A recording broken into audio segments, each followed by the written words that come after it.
அன்பின் பரலோக பிதாவே, உம்முடைய குமாரனாக இயேசுவின் நாமத்தில் உம்முடைய திரு சமூகத்தில் வந்திருக்கிறோம். உமக்கு நன்றி செலுத்துகிறோம். இம்மட்டுமா உம்முடைய பிரசன்னம் ஆண்டவரே, உம்முடைய ஆவியானவருடைய வழி நடத்துதல் எங்களை நடத்தி எங்களை ஆண்டவரே ஆராதனைக்குள்ளாக விடுதலையோடு உம்மை ஆராதிக்கும்படியான இந்த நேரத்துக்காக நாங்கள் நன்றியோடு ஸ்தோத்திரிக்கிறோம். உம்முடைய பிரசன்னம் எங்களோடு இருக்கிறதற்காக நன்றி செலுத்துகிறோம். இப்பொழுதும் உம்முடைய வெளியேறப்பட்ட திருவார்த்தைக்கு எங்களை நாங்கள் சிரம் சாய்க்கிறோம். உம்முடைய பாதப்படியிலே எங்களை நாங்கள் அர்ப்பணிக்கிறோம். கர்த்தர் எங்களோடு பேசுவீராக என்று சொல்லி நாங்கள் செபிக்கிறோம். அடியனை மூடி மறைத்து நீர் வெளிப்படும்படியாக செபிக்கிறேன்.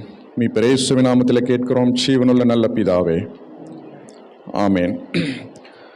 வேதத்தை வைத்திருக்கிறவர்கள் 2 நாளாகமத்தின் புஸ்தகம், 2 நாளாகமம் 27ஆம் அதிகாரம், பழைய ஏற்பாட்டில் 574வது பக்கம். 2 நாளாகமம் 27ஆம் அதிகாரம் 6ஆம் வசனம் 7ஆம் வசனம். தேவனாகிய கர்த்தருக்கு முன்பாக நேராக்கினதனால் பலப்பட்டான். யோதாமின் மற்ற வர்த்தமானங்களும் அவனுடைய சகல யுத்தங்களும் அவனுடைய நடைகளும் இஸ்ரவேல் யூதா ராஜாக்களின் புஸ்தகத்திலே எழுதியிருக்கிறது. ஆமென். நாம் வாசித்த இந்த வேதவசனத்தில் யோதாம் என்னும் யூதாவின் ராஜாவை குறித்து வசனத்தை நாம் இந்த 2 வசனங்களிலே நாம் வாசித்தோம். இந்த ராஜாக்களின் புஸ்தகத்தில் நிறைய ராஜாக்களை குறித்ததான சரித்திரங்கள் எழுதப்பட்டிருக்கிறது நம்ம எல்லாருக்கும் தெரியும். இப்போ இந்த ராஜாக்களின் புஸ்தகத்தில் நிறைய ராஜாக்கள் நல்ல ராஜாக்கள் இருந்தாங்க, நிறைய ராஜாக்கள் கெட்ட ராஜாக்கள் இருந்தாங்க. நமக்கு எல்லாருக்கும் தெரியும்னு நினைக்கிறேன், இல்லையா? அப்போ எசேக்கியா, யோசியா, ஜெகோனியா, ஆசா போன்ற ராஜாக்கள் எல்லாம் கர்த்தருடைய பார்வைக்கு செம்மையானதை செய்த நல்ல ராஜாக்களின் லிஸ்ட்டில் வராங்க. அப்போ இன்னொரு லிஸ்ட் ஆஃப் கிங்ஸ் இருக்கிறாங்க. அவங்கெல்லாம் ஆண்டவருடைய பார்வைக்கு பொல்லாப்பானவைகளை செய்தார்கள், ஆண்டவருடைய பார்வைக்கு அருவருப்பானதை செய்தார்கள் என்று சொல்லி அது இன்னொரு லிஸ்ட்டு நாம் வேதத்தில் நாம் வாசிக்கிறோம். ஆனால் இந்த யோதாம் என்கிற இந்த மனுஷன், இந்த ராஜா கர்த்தருடைய பார்வைக்கு அவன் செம்மையானதை அவன் செய்தான் அப்படின்னு சொல்லி அவனை குறித்து எழுதப்பட்டிருக்கிறது. 6ஆம் வசனத்தில் வாசித்தோம், யோதாம் தன் வழிகளை தன் தேவனாகிய கர்த்தருக்கு முன்பாக நேராக்கினபடினாலே அவன் பலப்பட்டான். யோதாம் grew strong because he ordered his ways before the Lord. அப்போ யோதான் தன் வழிகள் அவன் கர்த்தருக்கு முன்பாக அவன் பலப்பட்டான், அவன் மென்மேலும் பலப்பட்டான் அப்படின்னு சொல்லி நான் வாசிக்கிறேன். காரணம், ஒரே ஒரு காரணம் ஒரு லைன்ல எழுதியிருக்கிறது, அவன் தன் வழிகளை தன் கர்த்தராகிய தேவனுக்கு முன்பாக அவன் நேராக்கினான். ஆண்டோடைய சமூகத்தில் அவன் பலப்பட்டான் என்கிற அந்த பலப்பட்டான் வார்த்தையில் he grew strong அப்படின்னு பார்க்கும்போது அதில் எல்லா ஆசீர்வாதங்களும் அடங்கி இருக்கிறது. அந்த ஒரு வார்த்தையில் அவனுடைய ஆசீர்வாதங்கள் எல்லாம் அந்த அதிகாரத்தில் எழுதப்பட்டிருக்கிறது. அப்போ நம் ஆண்டோடத்தில் நாம் பெற்றுக்கொள்கிற எல்லா ஆசீர்வாதங்களுக்கும் ஒரே லைனில் நாம் என்ன சொல்லணும் அப்படின்னா, யோதாம் தன் வழிகளை அவன் தன் தேவனாகிய கர்த்தருக்கு முன்பாக நேராக்கினான். ஆமேன். இது ஒரு தான் சீக்ரெட்டு, வேற சீக்ரெட் இல்லை. ஆண்டோடைய பார்வைக்கு முன்பாக, ஆண்டோர் கர்த்தருக்கு முன்பாக தன் வழிகள் அது நேர்மையானதாக, அவன் செம்மையானதாக அவன் காத்து கொண்டதுனால அவன் தன் வழிகளில் எல்லாம் அவனுடைய ராஜ்யத்திலே அவன் பலப்பட்டான் அப்படின்னு சொல்லி இந்த அதிகாரத்தில் நான் வாசிக்கிறோம். சரி, இப்போ 7ஆம் வசனத்தில் என்ன எழுதியிருக்கிறது என்றால், யோதாமின் மற்ற வர்த்தமானங்களும் அவனுடைய சகல யுத்தங்களும் அவனுடைய நடைகளும் இஸ்ரவேலின் ராஜாக்களின் புஸ்தகத்தில் எழுதியிருக்கிறது. யோதாமுடைய எல்லா வர்த்தமானங்கள், all his acts and all his ways are written in the book அப்படின்னு சொல்லி எழுதப்பட்டிருக்கு. அவனுடைய கிரியைகள், அவனுடைய செய்கைகள், அவனுடைய வர்த்தமானங்கள், அவன் செய்த யுத்தங்கள், அந்த அவனுடைய ராஜ்யபாரத்தினுடைய நாட்களில் அவன் என்னென்னலாம் செய்தானோ அவைகள் எல்லாம் யூதாவின் ராஜாக்களின் புஸ்தகத்திலே எழுதியிருக்கிறது. இப்போ யோதாமை குறித்து ஆவியானவர் என்ன நினைத்தாரோ அதை தன்னுடைய புஸ்தகத்திலே எழுதி வைத்திருக்கிறார். இப்போ இந்த 2 நாளாகமத்தின் புஸ்தகத்தை இந்த புஸ்தகத்தை யார் எழுதினது அப்படின்னு சொல்லி தெரியுமா? இந்த புஸ்தகத்தை யார் எழுதினது? சரி, இப்போ வந்து வேதாகமத்தை வந்து முழு வேதாகமத்தையும் நாம் பார்க்கும் பொழுது நிறைய ஆத்தர்ஸ் வந்து பல விதமான வருஷங்கள், அதாவது காலகட்டங்களில் நிறைய ஆத்தர்ஸ் வந்து வேதாகமத்தை எழுதியிருக்கிறாங்க. புதிய ஏற்பாட்டில் வந்து நிறைய புஸ்தகத்தை யார் எழுதினது? அப்போஸ்தலனாகிய பவுல் எழுதினார். அதுபோல் ஆதி ஆகமத்திலிருந்து நீங்கள் வெளிப்படுத்தின விசேஷம் வரைக்கும் பார்க்கும்போது நிறைய ஆத்தர்ஸ் எழுதியிருக்கிறாங்க. ஆனால் நிறைய ஆத்தர்ஸ் எழுதியிருந்தாலும் வேதாகமத்தினுடைய ஒரே ஒரு ஆத்தர் யாரு? சொல்லுங்க சத்தமா. பரிசுத்த ஆவியானவர், இல்லையா? வேதாகமத்தினுடைய முழு ஆத்தரும் யார்? வந்து பரிசுத்த ஆவியானவர். வாசிப்போம் வசனத்தை. 2 தீமோத்தேயு 3ஆம் அதிகாரம் 16ஆம் வசனத்தை வாசிப்போம். 2 தீமோத்தேயு 3:16.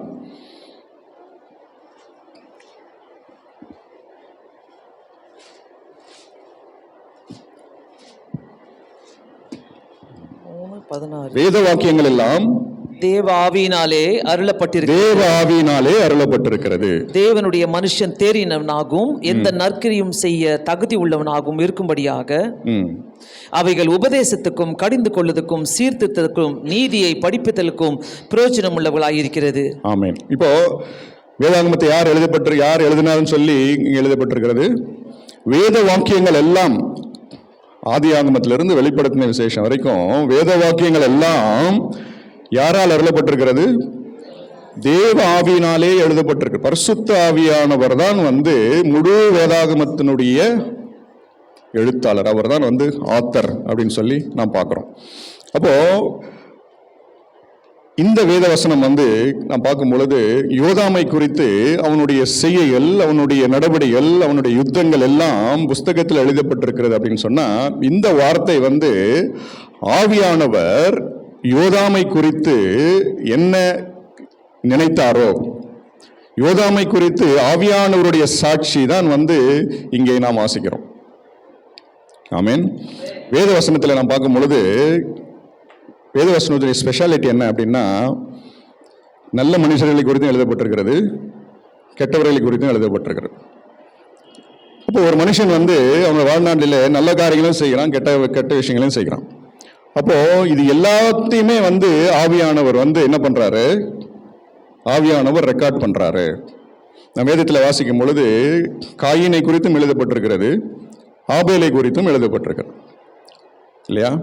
அப்போ ஆபேல் நல்லவனா இருந்தான், காயின் கெட்டவனா இருந்தான். அப்போ 2 பேரை குறித்தும் எழுதப்பட்டிருக்கு. இதெல்லாம் வந்து நம்ம படிக்கிறவர்களுக்கு வந்து இது நமக்கு திருஷ்டாந்தமாக அவைகள் எழுதப்பட்டிருக்கிறது. யாக்கோபை குறித்தும் எழுதப்பட்டிருக்கிறது, ஏசாவை குறித்தும் எழுதப்பட்டிருக்கு. அப்போ ஒருவன் நல்லவனா இருந்தான், இன்னொருவன் கெட்டவனா இருந்தான். நான் யாக்கோபை சிநேகித்து நான் ஏசாவை வெறுத்தேன் அப்படின்னு சொல்லி ஆண்டவர் சொல்றார். அப்போ ஆபிரகாமை குறித்து ஆபிரகாமுடைய நல்ல விஷயங்கள் எழுதப்பட்டிருக்கிறது, ஆபிரகாம் செய்த சில தவறுகளும் எழுதப்பட்டிருக்கிறது. தாவீதை குறித்து தாவீது கர்த்தருடைய பார்வைக்கு அவன் தன்னுடைய கர்த்தருடைய இருதயத்துக்கு ஏற்றவனா இருந்தான் என்று சொல்லி தாவீதினுடைய நல்ல விஷயங்கள் நிறைய எழுதப்பட்டிருக்கிறது. அதே நேரத்தில் தாவீது செய்த சில கொடுமையான தவறுகளும் வேதத்திலே எழுதப்பட்டிருக்கிறது. ஆமென். அப்போ இன்றைக்கு வந்து இந்த வசனத்திலிருந்து நாம் தெரிந்து கொள்வது என்ன, நம்முடைய ஒவ்வொரு கிரியைகள், நம்முடைய நடைகள், நம்முடைய வழிகள், நம்முடைய சிந்தைகள், செய்கிற ஒவ்வொரு கிரியைகள், காலையில் எழுந்ததிலிருந்து நாம் செய்கிற ஒவ்வொரு நம்முடைய கிரியைகளும் ஆண்டவர் ஒரு புத்தகத்திலே ரெக்கார்ட் பண்ணி கொண்டிருக்கிறார். எத்தனை பேர் விசுவாசிக்கிறீங்க? ஆமென். So all our actions, all our thoughts, all our ways are being recorded in a book. Amen. So இந்த விஷயத்தை தான் வந்து பரிசுத்த ஆவியானவர் வந்து நம்மோடு கூட இந்த நாளிலே அதை ஞாபகப்படுத்துகிறார். அப்போ வேதத்தில் வந்து பார்க்கும் பொழுது 2 முக்கியமான புஸ்தகங்கள் இருக்கிறது. சொல்லுங்க பார்க்கலாம். 2 புஸ்தகங்கள் இருக்கு வேதத்தில். நான் இந்த வேத புஸ்தகத்தை சொல்ல, வேத புஸ்தகத்தில் முக்கியமான 2 புஸ்தகங்களை குறித்து வேதம் சொல்லுகிறது. ஒன்று ஜீவ புஸ்தகம், இன்னொன்று சொல்லுங்க, ஏதாவது சொல்லுங்க. ஒன்று ஜீவ புஸ்தகம், இன்னொன்று ஞாபக புஸ்தகம், அப்படிதானே? இல்லையா? த புக் ஆஃப் லைஃப், இன்னொன்று வந்து த புக் ஆஃப் ரிமெம்பரன்ஸ். இப்போ ஜீவ புஸ்தகம் என்பது என்ன அப்படின்னு சொல்லி நாம் பார்க்கும் பொழுது, ஜீவ புஸ்தகத்தில் யாருடைய பெயர்கள் எல்லாம் எழுதப்பட்டிருக்கிறதோ அவர்கள் எல்லாரும் நித்திய ஜீவனுக்குள் பிரவேசிப்பார்கள். கடைசி நாளிலே புஸ்தகங்கள் திறக்கப்பட்டன. வெளிப்படுத்தின விசேஷத்தில் நான் வாசிக்கும் பொழுது புஸ்தகங்கள் திறக்கப்பட்டன. என்னென்ன புஸ்தகங்கள்? ஜீவ புஸ்தகம், ஞாபக புஸ்தகம். அப்போ இந்த ஜீவ புஸ்தகத்துல யாருடைய பேரெல்லாம் ஆண்டவர் எழுதி வைத்திருக்கிறாரோ அவர்கள் எல்லாரும் நித்திய ஜீவனுக்குள். இந்த ஜீவ புஸ்தகத்தில் பெயர் எழுதப்படாதவர்களா இருக்கிறார்களோ அவர்கள் எல்லாம் நித்திய அக்கினி கடலிலே தள்ளப்படுவார்கள் அப்படின்னு சொல்லி நாம் வெளிப்படுத்தின விசேஷத்துல வாசிக்கிறோம். அப்போ இந்த ஜீவ புஸ்தகம் என்பது எப்படி அப்படின்னா, அங்க இந்த லிஸ்ட் ஆஃப் நேம்ஸ் மாத்திரம் இருக்கும். நீங்க டெலிஃபோன் டைரக்டரிலாம் பார்த்துருக்கீங்களா? இப்போ டெலிஃபோன் டைரக்டரியில் பார்த்தீங்கன்னா வெறும் பேரெல்லாம் இருக்கும், அப்புறம் நம்பர் இருக்கும்னு வச்சுங்க. அப்போ இந்த புஸ்தகத்தில், ஜீவ புஸ்தகத்தில் நம்முடைய பெயர் இருந்தால், நம்முடைய பெயர் அங்கே புஸ்தகத்தில் எழுதப்பட்டிருந்தால் ஆண்டவர் நம்மை நித்திய ஜீவனுக்குள்ளாக, பிரலோகத்துக்குள்ளாக நம்மை கொண்டு போவார் அப்படின்னு சொல்லி நாம் பார்க்கிறோம். நம்ம எல்லாருடைய பெயர்களையும் ஆண்டவர் ஜீவ புஸ்தகத்திலே எழுதி வைத்திருக்கிறார். 2-3 ஆமேன் தான் வருது. ஆமேன். என்றைக்கு நாம் ஆண்டவரை நம்முடைய சொந்த ரட்சகராக ஏற்றுக்கொண்டோமோ, ஆண்டவரை நாம் பின்பற்றுகிறோமோ, அன்றைக்கே நம்முடைய பெயர்கள் ஆண்டவர் எங்கே எழுதிட்டாரு? ஜீவ புஸ்தகத்திலே எழுதி வைத்திருக்கிறார். ஆமேன். சரி, இப்போ இன்னொரு புஸ்தகம் இருக்கிறது. அது என்ன புஸ்தகம்? ஞாபக புஸ்தகம். சரிங்களா? இப்போ இந்த ஞாபக புஸ்தகத்துல பெயர் மாத்திரம் இல்ல, நம்ம பெயருக்கு முன்பாக ஆண்டவர் வேற என்னெல்லாம் எழுதியிருக்கிறார் அப்படின்னா, நம்முடைய செய்கைகள், நம்முடைய வார்த்தைகள், நம்முடைய செயல்பாடுகள், ஆண்டவருக்கு முன்பாக நாம் ஓடுகிற ஓட்டங்கள், ஆண்டவரை நாம் முழுமையாக பின்பற்றி ஆண்டவரை நாம் விசுவாசித்த நம்முடைய விசுவாச ஓட்டங்கள், ஆண்டவருக்காக நாம் செய்த தியாகங்கள், இவைகள் மனுஷன் மனதில் வைத்திருக்கிறானோ இல்லையோ, இது மனுஷனுடைய புக்கில் இருக்குதோ இல்லையோ, ஆண்டவர் தம்முடைய ஞாபக புஸ்தகத்திலே ஆண்டவர் எழுதி வைத்திருக்கிறார். ஆமேன். இதைத்தான் 2 நாளாகமம் 27ஆம் அதிகாரத்தில் 7ஆம் வசனத்தில் வாசித்தோம். யோதாமுடைய எல்லா கிரியைகளும், அவனுடைய வர்த்தமானங்களும், அவன் செய்த யுத்தங்களும், அவனுடைய நடைகளும் எல்லாம் புஸ்தகத்திலே எழுதப்பட்டிருக்கிறது. யோதாமுடைய கிரியைகள் மாத்திரமல்ல, அவனுடைய செய்கைகள் மாத்திரமல்ல, இன்றைக்கு ஆண்டோட பிள்ளைகளாக இருக்கிற நம் ஒவ்வொருவருடைய நடைகள், ஒவ்வொருவருடைய செய்கைகள், போத் குட் அண்ட் பேட், நாம் செய்த நற்கிரியைகளும் சரி, நாம் செய்த தவறுகளும் சரி, எல்லாமே ஆண்டவர் தம்முடைய ஞாபக புஸ்தகத்திலே ஆண்டவர் எழுதி வைத்திருக்கிறார். ஆமேன். ஹாப்பியா இல்லையா? நம்ம குறித்து தவறானது எழுதியிருந்தாலும் பரவாயில்லையா? ஹாப்பியா? எல்லாத்தையுமே ஆண்டவர் ரெக்கார்ட் பண்ணி வச்சிருக்கிறார். ஆமேன். சரி, இப்போ ஹாப்பியா இல்லையான்ட்டு இந்த மெசேஜ் எண்டில் தெரிஞ்சு போயிடும்.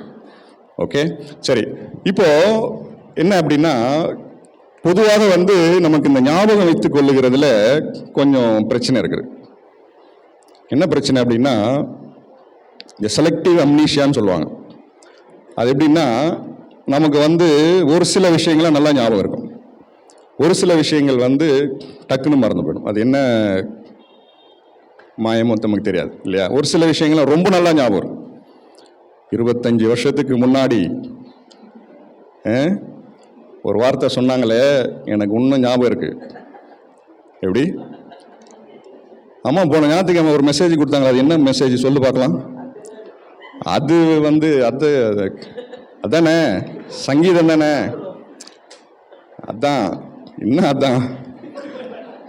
அப்போ 25 வருஷத்துக்கு முன்னாடி யாரோ ஒரு மனுஷன், அது நம்ம உறவினர்களா இருக்கலாம், யாரா இருக்கலாம், அவங்க சொன்ன அந்த ஒரு வார்த்தை பசுமரத்து ஆணியை போல போய் உள்ள பதினஞ்சு. ஒன்றும் பண்ண முடியாது. மறக்க சொன்னாலும் மறக்க முடியாது. ஆனால் ஒரு சில இதெல்லாம் டக்குன்னு மறந்து போகுது. சில விஷயங்கள் அப்படியே சிலது ரொம்ப ரிவர்ஸில் இருக்குது. ஒரு சிலதெல்லாம் நமக்கு டக்குன்னு மறந்து போகுது. இப்போ நம்மை குறித்ததான மேட்டுமையான காரியங்கள், நம்முடைய பெயர் பிரஸ்தாபங்கள், இதெல்லாம் நமக்கு நல்லா டக்குன்னு நமக்கு ஞாபகம் இருக்குது. நான் அதை செஞ்சேன், அந்த காலத்தில் இதை செஞ்சேன், இதெல்லாம் நல்லா ஞாபகம் இருக்கு. ஒரு சிலதெல்லாம் டக்குன்னு மறந்து போகுது பாருங்க. அப்போது நமக்கு இந்த ஞாபகம் வச்சுக்கிறதுல கொஞ்சம் ட்ரபிள் இருக்குது. இது இவங்களுக்கு அவங்களுக்குன்னு இல்லை, இட்ஸ் எ ஹியூமன் சைக்காலஜி. எல்லாருக்குமே இப்படிப்பட்ட விஷயங்கள் மனதில் ஞாபகம் வைத்துக் கொள்ளுகிறதுல சில ட்ரபிள் இருக்கு. ஆனால் ஆண்டவர் என்ன பண்றாரு, நம்மை பார்த்து, இந்த கவலையை நீங்க விட்டுருங்க, உங்க மேட்டெல்லாம் நான் பார்த்துக்கிறேன், சரியா? நான் எல்லாத்தையுமே வந்து உங்களுடைய வாழ்நாளில் காலையில் நீங்கள் எழுந்துகிறதுலேருந்து படுக்க போகிறது வரைக்கும் சிந்தைகள் முதற்கொண்டு, சிந்தைகள் தான் வந்து வார்த்தையாக வெளிவருகிறது, வார்த்தை தான் செய்கையாக வெளிப்படுகிறது, அப்படிதானே? அப்போ உங்களுடைய எல்லா ஆதியோடு அந்தமும் யோதாமுடைய செய்கைகளும் யோதாமுடைய சகல கிரியைகளும் அவன் செய்த யுத்தங்களும் அவனுடைய வர்த்தமானங்கள் எல்லாம் புஸ்தகத்தில் எழுதியிருக்கிறது என்று எழுதியிருக்கிறபடி யோதாமுடைய பெயரில் யோதாமுடைய பெயரை எடுத்துட்டு இன்றைக்கு நம்ம எல்லாருடைய பெயர்களையும் நாம் போட்டு பார்த்தோம்னா நம்முடைய எல்லாருடைய செய்கைகள், எல்லாருடைய கிரியைகள், நம்முடைய நற்கிரியைகள், நம்முடைய விசுவாச கிரியைகள், நாம் ஓடுகிற ஓட்டங்கள் எல்லாம் வந்து ஆண்டவர் நம்முடைய புஸ்தகத்திலே எழுதி இருக்கிறார். ஆமென். சரியான நேரத்தில், ஏற்ற நேரத்தில் ஆண்டவர் அந்த புஸ்தகத்தை திறப்பார். ஆமென். அப்போ நம்ம வேத புஸ்தகத்தில் நம்ம ஒரு சில காரியங்களை நாம் வாசிப்போம். எஸ்தர் புஸ்தகத்தை வந்து நாம் ஓப்பன் பண்ணி வச்சுக்கலாம். எஸ்தர் புஸ்தகம். அப்போ எஸ்தருடைய ஸ்டோரி வந்து நம்ம எல்லாருக்கும் தெரியும்னு நினைக்கிறேன். ஆமென். அப்போ எஸ்தர் புஸ்தகத்தில் மொர்தெகாய் என்கிற ஒரு மனுஷனை குறித்து நம்ம விதத்தில் நாம் வாசிக்கிறோம். அப்போ மொர்தெகாயினுடைய வேலை என்ன அரண்மனையில் அப்படின்னா, அவன் வாசல் காக்கிறவனாய் அவனுடைய பணி இருந்தது. ஒரு கேட் கீப்பர் மாதிரி அந்த அரண்மனை வாசலிலே உட்கார்ந்து வாசல் காக்கிறவனாய் மொர்தெகாய் இருந்தான் அப்படின்னு சொல்லி நாம் பார்க்கணும். அப்போ ஒரு முறை வந்து அந்த அரண்மனையில் என்ன நடந்தது அப்படின்னா, ராஜாவுக்கு விரோதமாக கிரியை செய்கிற ஒரு சில ராஜாவுடைய சத்துருக்கள் என்ன பண்ணாங்க அப்படின்னா, ராஜாவை கொலை செய்ய வேண்டும் என்று சொல்லி சில சதி திட்டங்களை செய்து ராஜாவை கொலை செய்ய வேண்டும் என்று சொல்லி சதி திட்டம் அவர்கள் தீட்டினார். அப்போ இந்த விஷயம் வந்து ஒரு அந்த கேட் கீப்பர் மாதிரி மொர்தெகாய் உட்கார்ந்து இருக்கும் போது மொர்தெகாயினுடைய செவிகளுக்கு இது வருகிறது. அப்போ மொர்தெகாயினை வந்து என்ன பண்றாரு அப்படின்னா, சரியான நேரத்தில் இந்த செய்தியை வந்து எஸ்தர் அங்கே ராஜாத்தியா இருந்ததுனால எஸ்தர் மூலமாக இந்த செய்தி ராஜாவுடைய அந்த மெய்க்காவலர்களுக்கு அது தெரிவிக்கும்படியாய் அது போய் சென்றது. அப்போ அதை அவர்கள் விசாரித்து இது உண்மை என்று கண்டறிந்து என்ன பண்ணாங்கன்னா, அந்த தீங்கு ராஜாவுக்கு வராதபடிக்கு, ராஜாவின் மேலே அவர்கள் வந்து சத்துருக்கள் கை போடாதபடிக்கு ராஜா வந்து காப்பாற்றப்பட்டார் அப்படின்னு சொல்லி நாம் பார்க்குறோம். அப்போ இவ்வளவு பெரிய ஒரு நன்மையை வந்து மொர்தெகாய் செஞ்சிருக்கிறாரு ராஜாவுக்கு. ஆனால் அவன் செய்த அந்த கிரியைகளுக்கு ஏற்ற பலன், அந்த ஆசீர்வாதம், அவனுக்கு கொடுக்க வேண்டிய ரிவார்டு வந்து மொர்தெகாய்க்கு போய் சேர்ந்துதா இல்லையா அப்படின்னு சொன்னால் மொர்தெகாய்க்கு வந்து அந்த பலன் வரவே இல்லை. ஆனால் மொர்தெகாய் வந்து அதை குறித்து அவன் வந்து பெருசாக யார்கிட்டையும் போய் கம்ப்ளைண்ட் பண்ணவும் இல்லை. அவன் வந்து தொடர்ந்து தன்னுடைய பணியை வந்து அவன் உண்மையும் உத்தமமாய் அவன் ராஜாவுக்கு தன்னுடைய பணியை செய்து கொண்டிருந்தான் அப்படின்னு சொல்லி நான் பார்க்கணும். அப்போ அநேக வருஷங்கள் கடந்தது, அநேக நாட்கள் கடந்தது. அப்போ எல்லாரும் வந்து இவன் செய்த நன்மையை மறந்து போனார்கள். அப்போ அந்த நாட்களில் யூதர்களுக்கு விரோதமாக இந்த ஆமான் என்கிற ஒரு சத்துரு வந்து எழும்பினான் அப்படின்னு சொல்லி நம்ம எல்லாரும் வாசிக்கும். அப்போ அவன் வந்து இந்த ஆமான் என்பவன் யூதர்களுக்கு விரோதமாக அவன் வந்து ஒரு துஷ்டனாக இருந்தான். யூதர்களுக்கு விரோதமாக சதி செய்ய வேண்டும் என்று சொல்லி பல காரியங்களை அவன் செய்து அந்த நாட்களில் இருந்தான் அப்படின்னு சொல்லி நான் பார்க்குறோம். அப்போ அவன் மொர்தெகாய்க்கு விரோதமாய் அவன் கிரியை செய்து மொர்தெகாயை தூக்கிலே போட வேண்டும் என்று சொல்லி தூக்கு மரத்தெல்லாம் வந்து ரெடி பண்ணிட்டான். யூதர்களுக்கு விரோதமாக வந்து பெரிய ஒரு சதி நடந்தது அந்த நாட்களில்.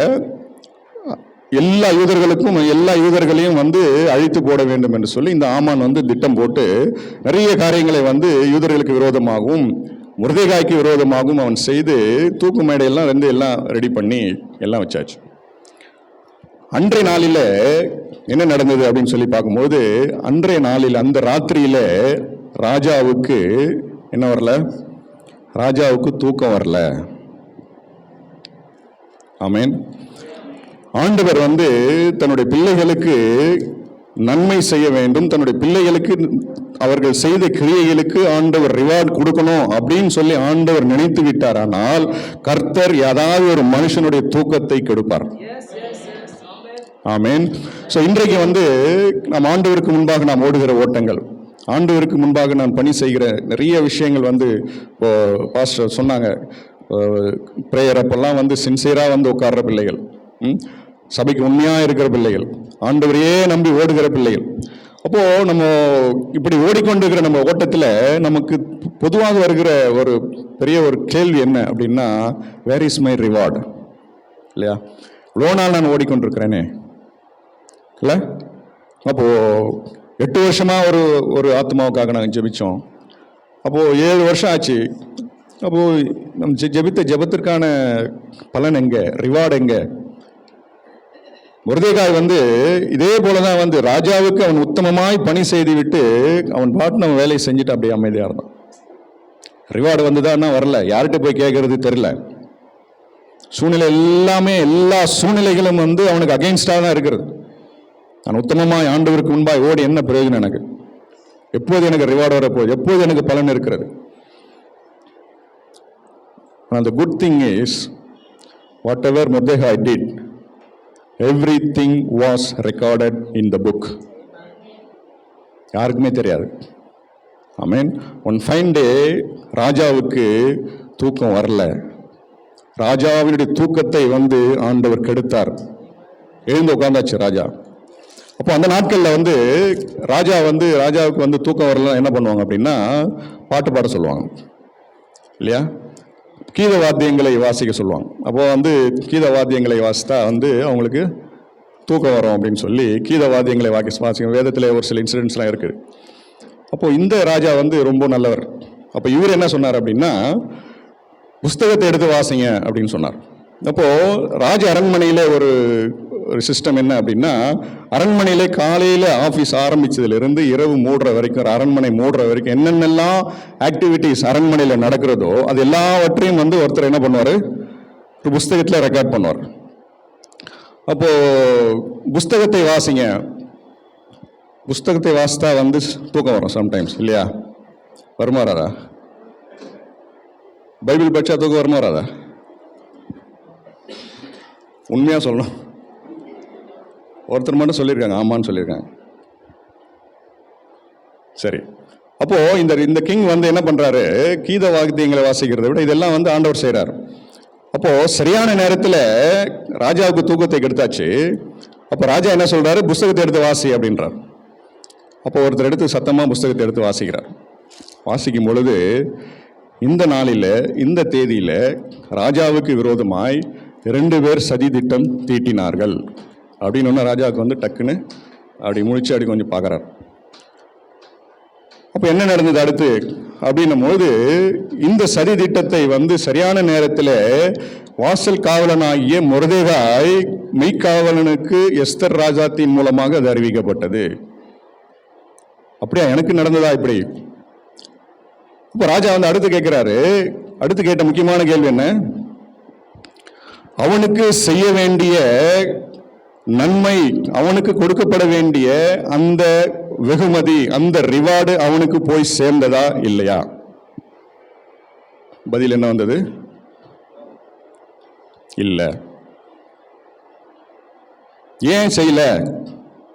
அப்ப ராஜாவுக்கு ராஜாவுடைய உயிரையே காப்பாற்றுவதை காட்டிலும் ஒரு பெரிய ஒரு வேலை அரண்மனையில் வேற என்ன செய்ய முடியும் இல்லையா? அரண்மனையில் நான் இதை செஞ்சேன் அதை செஞ்சேன் எல்லாம் நீங்கள் செய்யலாம். ஆனால் ஒரு மனுஷன் ராஜாவினுடைய உயிரையே காப்பாற்றிட்டு அமைதியாக வாசலில் உட்காந்துருக்கான்.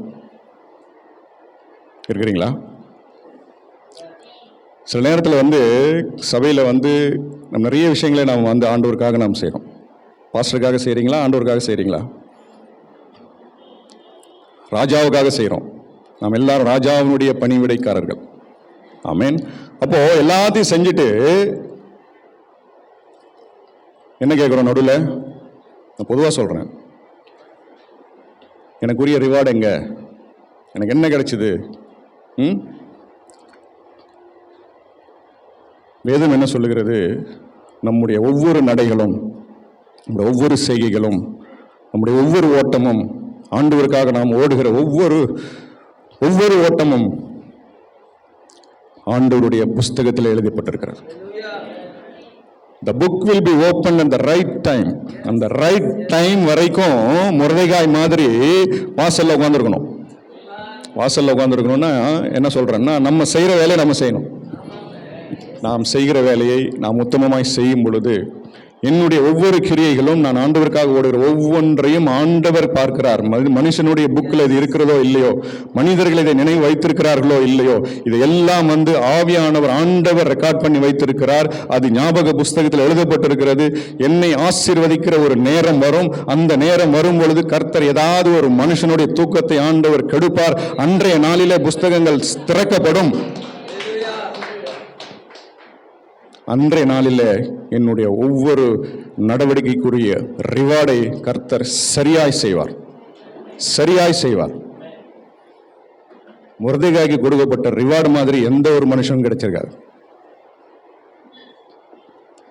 தூக்கு மரத்தில் தொங்க வேண்டிய மனுஷன், தூக்கு மரம்லாம் எல்லாம் ரெடி ஆயிடுச்சு, எல்லாம் ரெடி ஆயிடுச்சு. சில நேரத்தில் நாம் நம்முடைய அலுவலகத்தில் கூட உண்மையாய் நாம் பணி செய்து உண்மையாய் நாம் ஓடிக்கொண்டிருக்கலாம். ஆனால் எல்லா இடத்துலையும் ஆமான்கள் இருக்கிறாங்க இல்லையா? அப்போ இங்கே யூதர்கள் என்றாலே யூதர்களுக்கு விரோதமாக கிரியை செய்கிற ஒரு கூட்டம் அந்த நாளில் இருந்தது. அதே போலவே அப்படிப்பட்ட ஒரு காலகட்டத்தில் நம்ம எல்லாரும் வாழ்ந்து கொண்டோம். எல்லாம் கிறிஸ்தவர்கள் என்று சொன்னாலே, கிறிஸ்துவ பெயர் வைத்திருக்கிறோம் அப்படின்னு சொன்னாலே, சர்ச்சைக்கு போகிறோம் அப்படின்னாலே நம்ம மேலே நமக்கு புள்ளி வைக்கிற ஆட்கள் அங்கங்கே இருக்கிறாங்க. ஆமான்கள் அங்கங்கே இருக்கத்தான் செய்கிறார். அப்போ நாம ராஜாதி ராஜாவுக்கு நாம் பணி செய்கிறோம். நாம் ராஜாவுடைய பிள்ளைகளாக இருக்கோம். அப்போ ஆண்டவர் சரியான நேரத்தில் சரியான ஒரு மனுஷனுடைய தூக்கத்தை சரியான நேரத்தில் ஆண்டவர் கெடுத்து சரியான ரிவார்டை ஆண்டவர் ஒரு நாளில் நிச்சயமாக கொடுப்பார். அல்லேலூயா. வசனத்தை வாசிப்போம். எஸ்தர் புஸ்தகம் 6ஆம் அதிகாரம். எஸ்தரின் புஸ்தகம் 6ஆம் அதிகாரம் 6 முதல் 9 வசனத்தை வாசிப்போம். ஆமான் உள்ளே வந்தபோது ராஜா அவனை நோக்கி, ராஜா கனம் பண்ண விரும்புகிற மனுஷனுக்கு என்ன செய்ய வேண்டும் என்று கேட்டான்.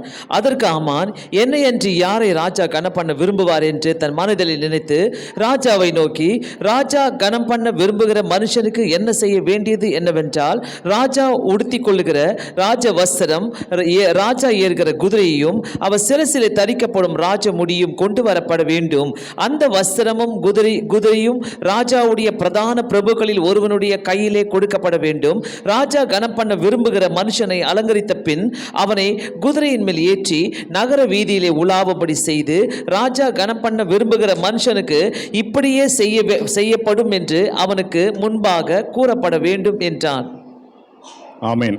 இப்போ ராஜா ஆமானே பார்த்து கேட்கிறார், ராஜா கனம் பண்ண விரும்புகிற ஒரு மனுஷனுக்கு என்னென்னலாம் செய்யப்படும் என்று சொல்லி இதை ஆமானுடைய வாயிலிருந்தே வர வைக்கிறார்.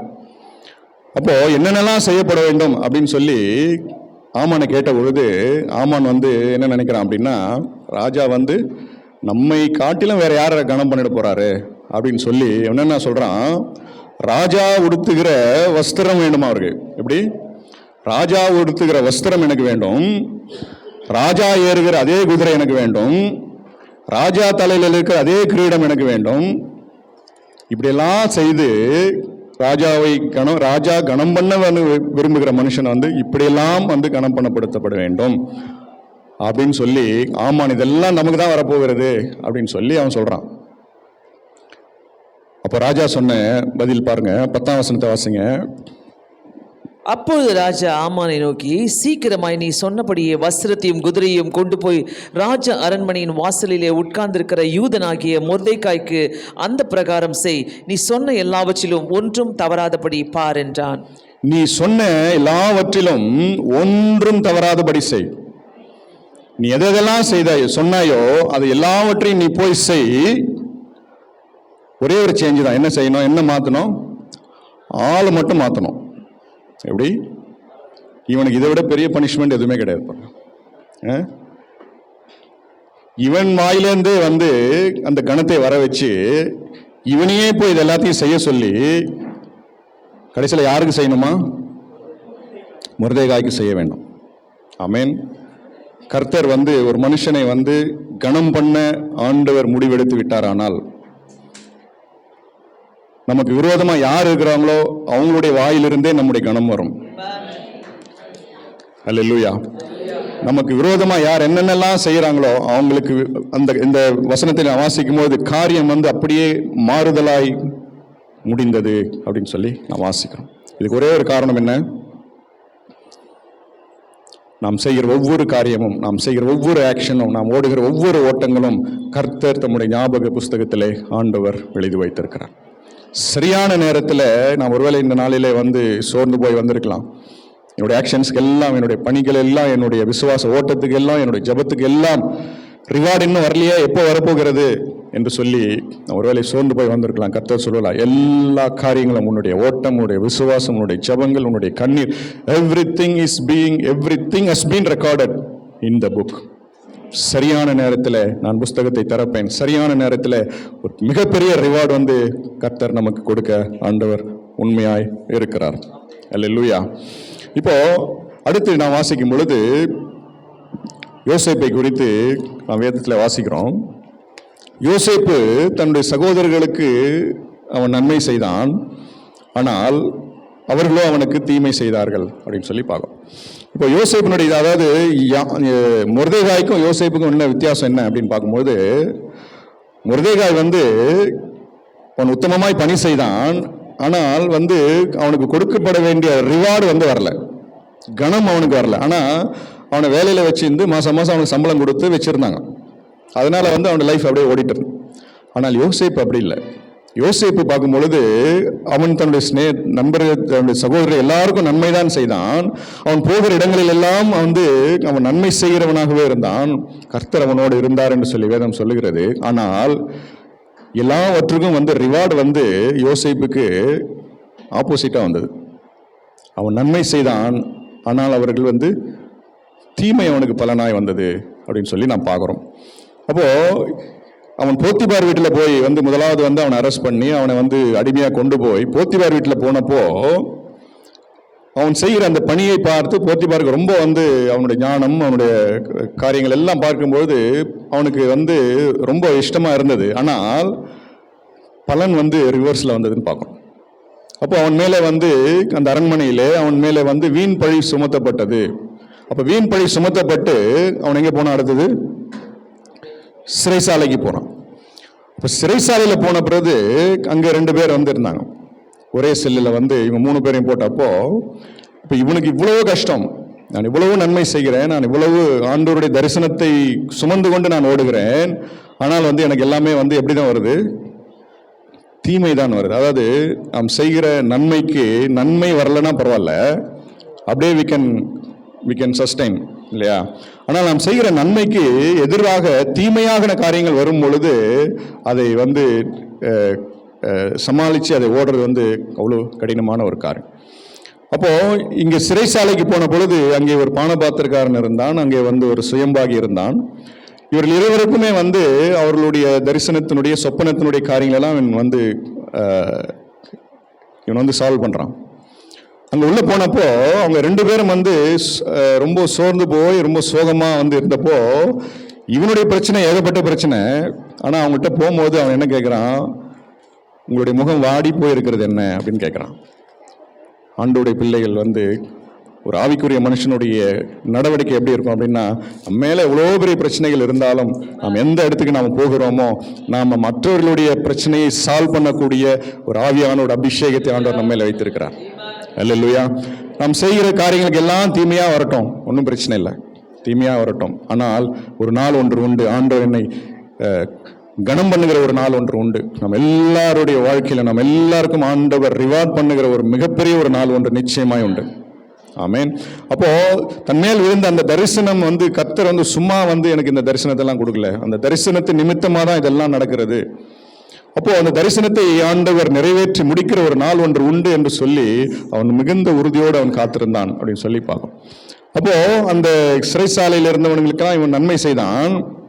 அப்போ ரிலீஸ் பண்ணி ஒருத்தர் போனப்போ அவன் சொன்னான், தயவு செய்து நான் செய்ததை என்ன பண்ணு, கொஞ்சம் ஞாபகத்தில் வச்சுக்கோ. நீ போனேன்னா நீ ராஜாவினிடத்தில் மறுபடியும் நீ பணிக்கு நீ சேரும் பொழுது பானபாத்திர இடத்துல சொல்றான், என்னை பற்றி நீ ராஜாவினிடத்தில் என்ன சொல்லு, கொஞ்சம் சொல்லு, என்னை கொஞ்சம் ஞாபகம் வச்சுக்கோ அப்படின்னு சொல்லி யோசேப்பு சொன்னப்போ போனவன் என்ன பண்ணான்? போனவன் மறந்து போனான் அப்படின்னு சொல்லி நான் பார்க்குறோம். ஆனால் வேதம் சொல்லுகிறது, யோசேப்பு சிறைசாலையில் இருந்தான், கர்த்தர் அவனோடு இருந்தார். ஆமென். யோசேப்பு ஜெயிலில் இருந்தான், கர்த்தர் அவனோடு இருந்தார். அப்படின்னு என்ன அர்த்தம்? கர்த்தரும் ஜெயிலில் இருந்திருக்காரு, அப்படிதானே? யோசேப்பு ஜெயிலில் இருந்தான், கர்த்தர் அவனோடு இருந்தார். நாம் எந்த சூழ்நிலையில் எந்த இடத்துல இருந்தாலும் கர்த்தர் நம்மோடு கூட இருக்கிறார். கர்த்தர் நமக்கு கொடுத்த தரிசனத்தை அவர் நிறைவேற்றி முடிக்கிற வரைக்கும் நமக்கு நன்மை வருதோ தெரியல, நமக்கு ரிவார்டு தீமையாக வருதோ தெரியல, நமக்கு கொடுக்க வேண்டிய ரிவார்டு எப்படி வருதோ தெரியல, கர்த்தர் நம்மோடு கூட நிச்சயமாய் நமக்கு ரிவார்டு கொடுக்கிற வரைக்கும் கர்த்தர் நம்மோடு கூட இருப்பார். ஆமேன். அப்போ யோசேப்புக்கு நன்மை செய்யும் காலம் ஒன்று வந்தது. ஆமேன். அந்த காலம் வந்தபோது நம்ம ஏற்கனவே சொன்ன கர்த்தர் நமக்கு ரிவார்டு கொடுக்க வேண்டிய ஒரு நேரம் வரும் பொழுது ஏதாவது ஒரு மனுஷனுடைய தூக்கத்தை ஆண்டவர் கெடுப்பார்.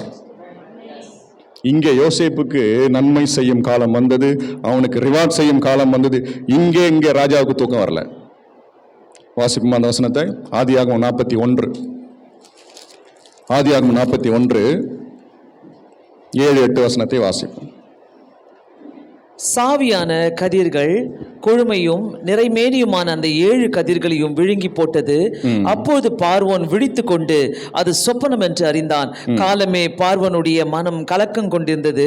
அப்பொழுது அவன் எகிப்தில் உள்ள சகல மந்திரவாதிகளையும் சகல சாஸ்திரிகளையும் அழைப்பித்து அவர்களுக்கு தன் சொப்பனத்தை சொன்னான்.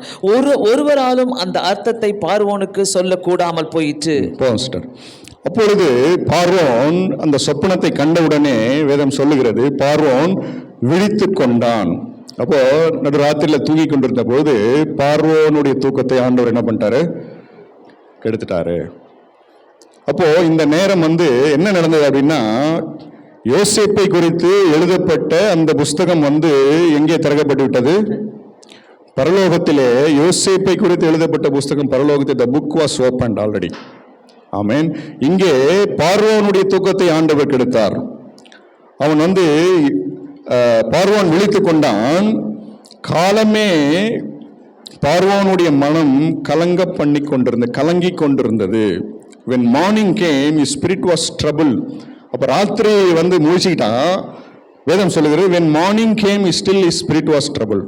அப்போ ராத்திரி எழுந்தவன் காலையில வரைக்கும் அவனுடைய ஆவி கலங்கி கொண்டிருந்தது. அவனுக்கு தூக்கம் வரல. தூக்கத்தை ஆண்டவர் கெடுத்தார் அப்படின்னு சொல்லி நாம் பார்க்கிறோம். அப்போ உடனே என்ன சொன்னாரு? இப்போ இந்த சொப்பனத்தை இந்த சொப்பனம் வந்த உடனே இந்த சொப்பனத்தினுடைய காரியங்களை எனக்கு வெளிப்படுத்தப்பட வேண்டும் என்று சொன்னால் உடனே அந்த பானபாத்தக்காரனுக்கு ஞாபகம் வந்துடுச்சு. சொப்பனத்தை விடுவிக்கிறதற்கு யார் இருக்கிறா? யோசேப்பு சிறைசாலையில் இருக்கிறான். நான் எனக்கு என்னன்றது சொன்னதை நான் மறந்து போனேன் அப்படின்னு சொல்லிட்டு அப்போ யோசேப்பு அங்கே வரவழைக்கப்படுகிறான் அப்படின்னு சொல்லி நாம் பார்க்கிறோம்.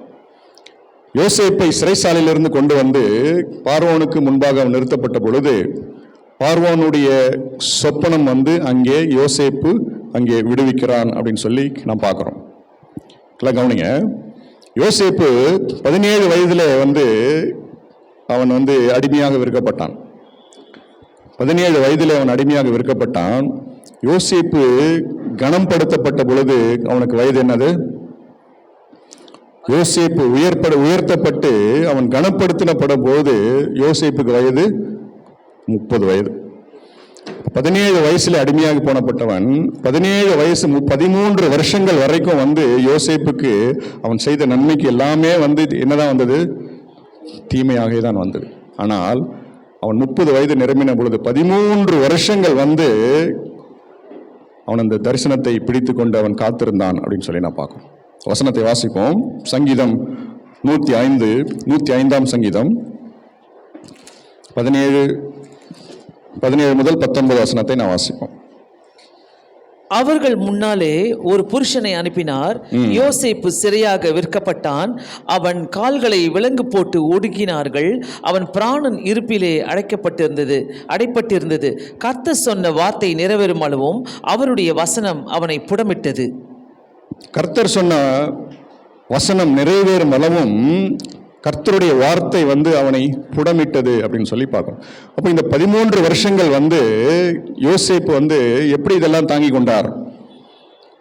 செய்த நன்மைக்கெல்லாம் தீமையாக வருகிறது, எனக்கு எப்போது பலன் வரப்போகிறது, எனக்கு எப்போது ரிவார்டு வரப்போகிறது அப்படின்னு சொல்லி இந்த 13 வருஷங்கள் எப்படி அவன் ஓட்டினான் அப்படின்னு சொல்லி நான் பார்க்கும்போது கர்த்தருடைய வசனம் அவனை புடமிட்டது அப்படின்னு சொல்லி ஆண்டவருடைய வார்த்தை தான், ஆண்டவருடைய வார்த்தை வந்து அவனை புடமிட்டு கொண்டே இருந்தது அப்படின்னு சொல்லி. இவனுடைய ஒவ்வொரு கேள்விக்கும் வந்து பதில் என்ன வந்தது அப்படின்னா ஆண்டவருடைய வார்த்தை தான் அவனுக்கு பதிலாக வந்தது. இந்த 13 வருஷங்களை வந்து அவன் வந்து எந்த ஒரு மனுஷனுடைய சத்தத்தையும் அவன் கேட்கல, எந்த ஒரு மனுஷனுடைய சத்தத்தையும் கேட்கறதுக்கான வாய்ப்பு இல்லை. அவன் சிறைச்சாலையில் இருந்தான், இங்க இருந்தான், அங்க இருந்தான். ஆண்டவருடைய வார்த்தை மாத்திரமே அவனை புடமிட்டது அப்படின்னு சொல்லி நான் பார்க்கிறோம். அப்போ அவனுடைய ரிவார்டை வந்து அவன் பெற்றுக்கொள்ளுகிற நாள் வரைக்கும் ஆண்டவருடைய வார்த்தை அவனை புடமிட்டு கொண்டே இருந்தது அப்படின்னு சொல்லி பார்க்கிறோம். until he came out victorious, அவன் வந்து கனப்படுத்தப்பட்டு உயர்த்தப்படுங்க வரைக்கும் வந்து ஆண்டவருடைய வார்த்தை அவனை புடமிட்டு கொண்டே இருந்தது சொல்லி நாம் பார்க்கிறோம். ஒருவேளை வந்து நம்முடைய ஆக்ஷன்ஸ், நம்முடைய செய்கைகள், நம்முடைய விசுவாச ஓட்டம், நம்முடைய ஜெபங்கள் இவைகள் எல்லாத்துக்கும் வந்து இவ்வளவு நாளாகிறதே, எப்போது எனக்கு வந்து பதில் வரும், எப்போது எனக்கு ரிவார்டு வரும் அப்படின்னு சொன்னீங்கன்னா, இந்த வெயிட்டிங் பீரியட் முழுவதுமாக நாம் வந்து யாரோடு தான் டீல் பண்ணணும்? இந்த வெயிட்டிங் பீரியட் முழுவதும் நம்மோடு கூட சம்பாஷிக்கிறது எது? சொல்லுங்க, ஆண்டவருடைய வார்த்தை. ஆண்டவருடைய வார்த்தை யோசேப்பை புடமிட்டது அப்படின்னு சொல்லி நான் வாசிக்கிறோம். இந்த வெயிட்டிங் பீரியட்ல வந்து யாரோட எந்த ஒரு மனுஷனுடைய சத்தமும் நம்ம செய்திக்கு வரக்கூடாது. போறவன் வரவன் ஏதாவது சொல்லிட்டு போவான், எப்படி ஏதாவது ஒன்று சொல்லிட்டு போவான். இது வந்து நம்முடைய தரிசனத்தை வந்து ஒன்றும் டச் பண்ணக்கூடாது. போறவன் என்ன சொல்றானோ அதுக்கு நமக்கு இந்த வசனத்தோடு மேட்ச் ஆகுதான்னு பார்க்கணும். அப்படி மேட்ச் ஆகலைன்னா போறவன் சொல்லிட்டு போயிட்டே இருக்கட்டும், அதை பற்றி நமக்கு கவலை இல்லை. இந்த 13 வருஷங்கள் வந்து ஆண்டவருடைய வார்த்தை தான் வந்து யோசேப்பை புடமிட்டது.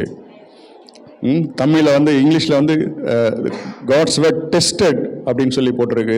தமிழில் ரொம்ப அழகாக பார்த்து புடமிடப்பட்டது, புடமிட்டது ஆண்டவருடைய வார்த்தை. புடமிடுதல் என்று சொன்னால் ஒரு அக்கினி குகைக்குள்ளாக போயிட்டு வெளியே வர்றதான் புடமிடுதல். தங்கம் வந்து ஒரு அக்கினிக்குள்ளாக, அந்த குகைக்குள்ளாக போயிட்டு வெளியே வரும் பொழுது அது பிரகாசிக்குமே தவிர அது டெல் ஆகாது. ஆமென். அப்போ இந்த வெயிட்டிங் பீரியட், அந்த 13 வருஷங்கள் வந்து நான் செய்த ஜெபங்கள், நான் செய்த காரியங்கள், நான் இவ்வளவு காரியங்கள் ஆண்டவருக்காக ஓடின ஓட்டங்கள் எல்லாம் வீணாய் போயிடுச்சோ, வீணாய் போயிடுமோ, யாரும் வந்து நினைக்காம போயிடுவாங்களோ அப்படின்னு சொல்லி நாம் நினைக்கிற ஒவ்வொரு மணித்துளியும், ஒவ்வொரு நேரமும் வந்து நம்மை தூக்கி எடுத்து நிறுத்துகிறது அந்த ஆண்டவருடைய வார்த்தை தான்.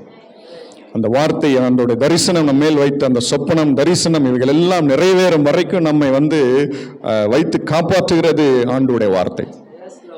ஆமென். ஸோ சரியான நேரத்தில் புஸ்தகம் திறக்கப்பட்டது. சரியான நேரத்தில் அந்த ராஜாவினுடைய சொப்பனத்தை, ராஜாவுடைய தூக்கத்தை ஆண்டவர் கெடுத்தார். யோசேப்பு கொண்டு வந்த ராஜ சமூகத்தில் நிறுத்தப்பட்டான். ஆண்டவருடைய மகிமையான கிரியை வெளிப்பட்டது. வேதம் சொல்லுகிறது, மொர்தெகாயை எப்படி ஆண்டவர் உயர்த்தினார் என்று சொல்லி நீங்கள் வீட்டில் போய் வாசித்து பாருங்க. அதே போல யோசேப்பை கனம் பண்ணின பிறகு யோசேப்பை எப்படி உயர்த்தப்பட்டான் என்பதை நீங்கள் போய் வாசித்து பார்த்தீங்கன்னா அப்படியே உடம்புலாம் சிலிருக்கும். அப்படியே பார்வோன் சொல்றான், நான் பேருக்கு தான் ராஜா. எப்படி? நான் பேருக்கு ராஜாவா இருப்பேன், மற்றபடி இந்த முழு எகிப்து தேசத்திற்கும் நீதான் அதிபதி. மோதிரத்தை கழட்டி அவனுடைய கரையில் போட்டாச்சு. உன்னுடைய அனுமதி இல்லாமல் இந்த எகிப்து தேசத்தில் ஒரு மனுஷனாலும் தன் கையையாவது காலையாவது ஆட்டக்கூடாது. இந்த வசனத்தில் நீங்கள் வாசித்து பாருங்க, த்ரில்லிங்காக இருக்கும். யோசேப்பினுடைய அனுமதி இல்லாமல் இந்த எகிப்து தேசம் முழுவதும் ஒரு மனுஷனாலும் கையை கால ஆட்டக்கூடாது. இவன் தான் எல்லாத்துக்கும் 13 வருஷங்கள் யோசித்து பாருங்க. இந்த 13 வருஷமும் வந்து தன் கஷ்டத்தை யார்கிட்டையுமே போய் சொல்லலை, யார்கிட்டையும் சொல்றதுக்கும் வழி இல்லை. அப்போ இந்த 13 வருஷங்கள் வந்து அவ்வளவு வந்து அவன் பொறுமையா இருந்தான், அவ்வளவு பொறுமையா இருந்தான். மொர்தெகாயை போல் அவ்வளவு பொறுமையா இருக்கும். தன் வேலையை செஞ்சுட்டு அவன் பாட்டுன்னு உட்கார்ந்திருந்தான் போல் அவ்வளவு பொறுமையா இருந்தான். சரியான நேரத்தில் புஸ்தகம் திறக்கப்பட்டது.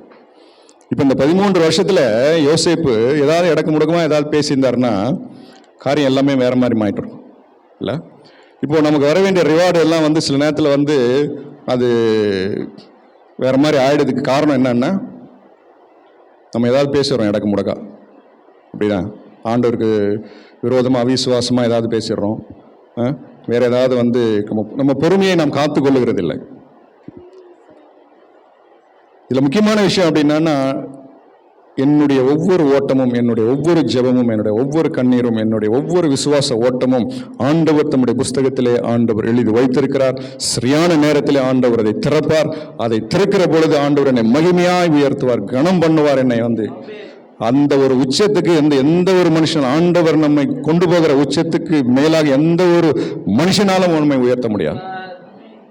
Everything has been recorded, everything has been recorded அப்படின்னு சொல்லி நான் பார்க்குறோம். கடைசியாக வந்து யோதாமை குறித்து ஒரு சில வசனங்களை மட்டும் நான் வாசித்து நாம் முடிக்கலாம். மறுபடியும் 2 நாளாகமும் 27ஆம் அதிகாரத்துக்கு வருவோம்.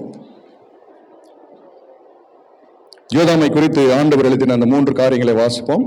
யோதாமை ஆண்டவர் எப்படி ஹானர் பண்ணார் என்பதை வாசித்து நாம் முடிக்கலாம். 2 நாளாகவும் 27ஆம் அதிகாரம் 2ஆம் வசனத்தை வாசிப்போம். அவன் தன் தகப்பனாகிய உசியா செய்தபடியெல்லாம் கர்த்தரின் பார்வைக்கு செம்மையானதை செய்தான். கர்த்தருடைய பார்வைக்கு செம்மையானதை செய்தான். யோதாம் வந்து he did right in the sight of the Lord until God exalts us, until God rewards us. நம்முடைய ஆக்ஷன்லாம் எப்படி இருக்கணும்? கர்த்தருடைய பார்வைக்கு சரியானதை நாம் செய்து ஓடிக்கொண்டிருக்க வேண்டும். 2வது, ஆனாலும் அவனை பார்க்கிலும் கர்த்தரின் ஆலயத்திற்குள்ளே பிரவேசியாதிருந்தான். ஜனங்கள் இன்னும் தங்களை கெடுத்து கொண்டிருந்தார்கள். 2வது அவன் செய்த காரியம் என்ன பாருங்கன்னா, அவன் தன் தகப்பனை போல கர்த்தருடைய ஆலயத்துக்குள் பிரவேசியாதிருந்தான். நீங்க இங்கிலீஷ்ல நீங்க வாசித்து பார்த்தீங்கன்னா, he did not invade the temple of God. தன்னுடைய தகப்பனாகிய ஆசா, அதுக்கு முந்தின அதிகாரத்தை நீங்க வாசித்து பார்த்தீங்கன்னா, தன் தகப்பனாகிய ஆசா வந்து நல்லவனா தான் இருந்தான். கடைசி நேரத்தில் ஆசா செய்த ஒரு தவறு அவனை வந்து ஆண்டவருக்கு முன்பாக வந்து அவனை ஆகாதவனாய் கொண்டு போனது. அப்போ ஆசா என்ன செய்தான் அப்படின்னா, கடைசியாக அவன் வந்து கர்த்தரை நம்பி ஓடின ஒரு நல்ல ஒரு மனுஷன் தான். ஆனால் கடைசியில ஆசாரியர்கள் அவன் பலப்பட்டதுனால இவனுக்கு பெருமை வந்துட்டு என்ன பண்ணான்னா, ஆசாரியர்கள் செய்கிற ஆசாரிய வேலையை, தூபங்காட்டுகிற வேலையை நீங்களாம் போங்க, எல்லாத்தையும் நானே பார்த்துக்கிறேன் அப்படின்னு சொல்லி அவன் தூபம் காட்டுவதற்கு பிரவேசித்த பொழுது கர்த்தர் அவனை அடித்தார் அப்படின்னு சொல்லி பார்க்கணும். அப்போ தன்னுடைய தகப்பனாகிய ஆசா இந்த தவறை செய்த பொழுது யோதாம் வந்து சின்ன பையனா நின்று அங்கே பார்த்து கொண்டிருந்தான். அதுதான் நீங்க சொல்லுகிறது, he did not invade the temple of God. கர்த்தருடைய ஆலயத்தில் கர்த்தர் நமக்கு என்ன பணியை வச்சிருக்கிறாரோ, என்ன காரியத்தை ஆண்டவர் செய்ய சொல்லி சொல்றாரோ அதை மாத்திரம் நான் செய்யணும். ஆமென். we should not try to invade the temple of God. இதே கூட எனக்கு இதை எல்லாத்தையும் நான் தான் செய்யறேன், எனக்கு இது அதுன்னு சொல்லி என்ன பண்ணக்கூடாது. we should not invade அப்படின்னு சொல்லி நாம் பார்க்கிறோம். அவன் செய்த 2வது விஷயம். 3வதாக 6ஆம் வசனத்தில் நான் வாசிக்கிறோம், யோதாம் தன் வழிகளை கர்த்தருக்கு முன்பாக நேராக he ordered his ways in the sight of the Lord அப்படின்னு சொல்லி நாம் பார்க்கிறோம். அப்போ கர்த்தருக்கு முன்பாக அவன் செம்மையானதை செய்ததுனால கர்த்தர் அவனை எப்படி ஹானர் பண்ணார் அப்படின்றதை மாத்திரம் நான் வாசித்து முடிக்கலாம். 3ஆம் வசனத்திலிருந்து நான் வாசிப்போம். அவன் கர்த்தருடைய ஆலயத்தின் உயர்ந்த வாசலை கட்டினதும் அல்லாமல் ஓபேலின் மதியின் மேலே அநேக கட்டடங்களையும் கட்டினான். தொடர்ந்து வாசிங்க சார். யூதாவின் மலைகளிலே பட்டணங்களையும் காடுகளிலே கோட்டைகளையும் கோபுரங்களையும் கட்டினான். அவன் அம்மோன் புத்திரருடைய ராஜாவோடு யுத்தம் பண்ணி அவர்களை மேற்கொண்டான்.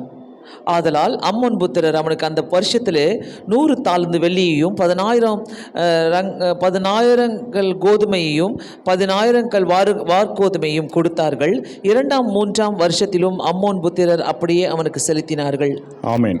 அப்போ எப்படி வந்து கர்த்தர் அவனை வந்து he grew strong அப்படின்னு சொல்லி வாசிக்கிறோம் பார்த்தீங்களா? எப்படி வந்து அவன் ஆசீர்வதிக்கப்பட்டான் அப்படின்னு சொல்லி பார்க்கும் பொழுது, அவன் கர்த்தருடைய ஆலயத்தினுடைய உயர்ந்த வாசலை அவன் கட்டினான். ஓபேதின் மதிலின் மேல் அநேக கட்டடங்களை கட்டினான். அவன் வந்து மலைகளிலே பெரிய பட்டணங்களையும் கோட்டைகளையும் கோபுரங்களையும் கட்டினான். எப்படி அவன் வந்து he grew strong அப்படின்னு சொல்லி அவன் எப்படி கர்த்தர் அவனை ஹானர் பண்ணார் அப்படின்றத நாம் வேதத்தில் நாம் வாசிக்கிறோம். ஆண்டவருக்கு முன்பாக நாம் உத்தமமாய் நாம் ஓடுகிற பொழுது, நம்முடைய வழிகளை கர்த்தருக்கு முன்பாக நேராக்கிற பொழுது, கர்த்தர் என்னுடைய செய்கையில் எல்லாம் கர்த்தர் ரெக்கார்ட் பண்ணி வைத்திருக்கிறார். ஒரு நாளிலே கர்த்தர் என்னை ஹானர் பண்ணுவார் என்று சொல்லி நாம் ஓடுகிற பொழுது, கர்த்தர் வந்து நம்மை கட்டுகிறவர்களாக, உயர்ந்த பெரிய பெரிய ஆண்டவருடைய ராஜ்யத்தை கட்டுகிறவர்களாக ஆண்டவர் நம்மை நிச்சயமாக ஆண்டவர் உயர்த்துவார். கடைசியாக மல்கியா 3:16 நாம் வாசித்து நாம் முடிக்கலாம். மல்கியா 3:16.